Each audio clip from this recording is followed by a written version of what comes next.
rigging. If you're in the construction industry or maintenance field, there's a good chance you do a bit of rigging here and there. And I'll show you something that's really useful that a lot of people don't know about.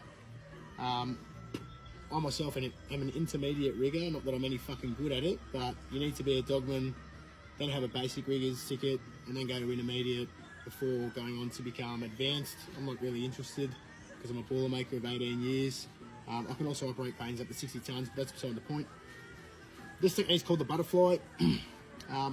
Depending on where you are in Australia, some sites won't let you actually do it on their site, but it's very handy, especially if you're in a chute or in a place where it's hard to, if you've got to come along or a chain block or something like that, and it's the sling that you might have might be too short to double it up, but it also might be too long for what you need to do. So a butterfly is a way of shortening it from where it is without having to get up there and change what you've got.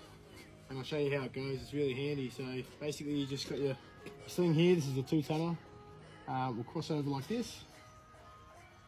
Gonna throw this guy over here, through here, got it like that.